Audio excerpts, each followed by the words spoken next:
الرحيم. الحمد لله رب العالمين، والصلاة والسلام على صاحب الذكرى سيدنا محمد صلى الله عليه وسلم.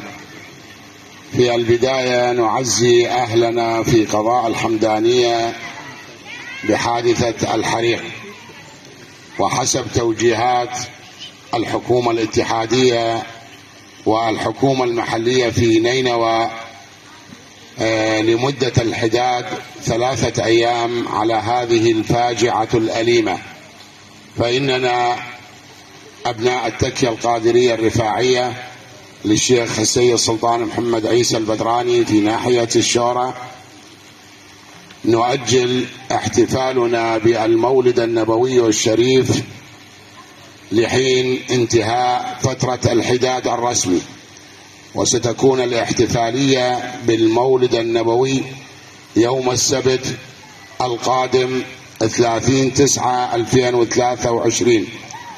رحم الله ضحايا الحريق وشاف الجرحى وحفظ أهل العراق، ومن الله التوفيق.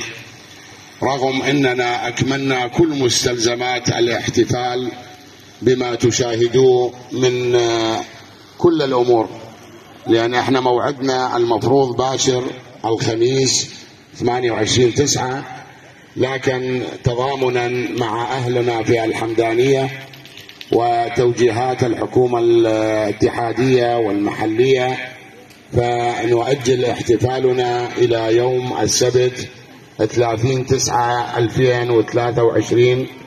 ونعتذر عن كل من حضر من المحافظات البعيدة، لكن الأمر طارئ ويشمل البلد برمته، فنبلغ دعوتنا لهم لمن وصلت له الدعوة على يوم الخميس. نرجو منه الحضور يوم السبت القادم يوم 30/9.